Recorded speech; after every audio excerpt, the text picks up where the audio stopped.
दिल्ली के दंगल के इतिहास में पहली बार प्रधानमंत्री नरेंद्र मोदी ने महासमर से पहले नतीजे को लेकर कोई दावा किया था। देश का मिजाज एनडीए को तो 400 पार कर पाई के रहेगा, लेकिन भारतीय जनता पार्टी को 370 सीट अवश्य देगा।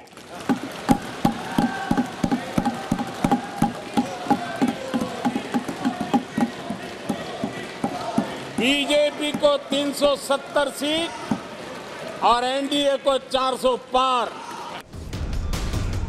303 के पिछले रिकॉर्ड से 67 सीट ज्यादा का दावा पीएम मोदी ने कैसे और किस दम पर किया, विपक्ष परेशान है। आपका इतना बहुमत है, अब तो पहले 330 334 की, अब ने तो 400 पार हो रहा है। अरे 400, अरे 400, अरे तुम चुन के आओ सर, मेरा दावा है ये लोग ठहर के चुन के आने दो सब। नहीं, ये लोग ठहर के चुन के आने। हालांकि 2019 के नतीजों पर नजर डालें तो बीजेपी 224 सीटों पर 50% से भी ज्यादा वोटों से जीती थी। अगर पीएम मोदी को 370 सीटें जीतने का भरोसा है तो वो पिछली 303 के सीटों के आगे 67 सीटों पर दावा करते हैं, क्योंकि बीजेपी 2019 में अपनी 75% सीट 1 लाख से ज्यादा वोट के अंतर से जीती थी।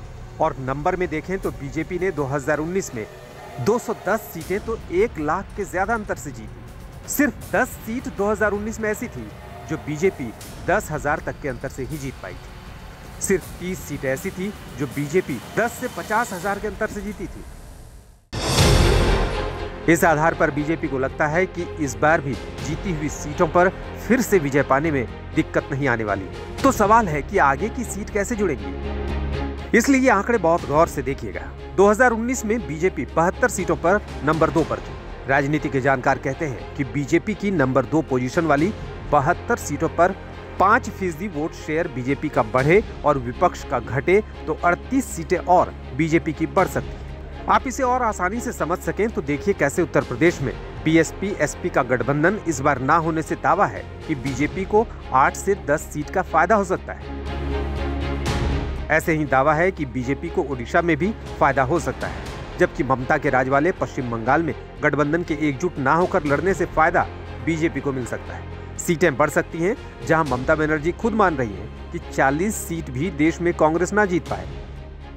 সমস্ত রিজিওনাল পার্টিকে ঐক্যবদ্ধ করে এক জায়গায় দাঁড়াতে কংগ্রেস তুমি তো একা পারবে না, তুমি 40টা সিট পাবে কিনা আমরা জানি না।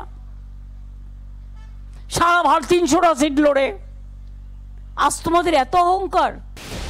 इसके अलावा अगर बीजेपी दावा एनडीए के लिए 400 सीट का टारगेट रखती है तो उसे विपक्षी गठबंधन के टूटने, उनके बीच सीट बंटवारा नहीं होने, यूपी में एसपी बीएसपी के अलग लड़ने जैसे फैक्टर्स पर भी भरोसा है कि इससे कम से कम 5% भी वोट स्विंग हुआ तो बीजेपी का टारगेट दूर नहीं।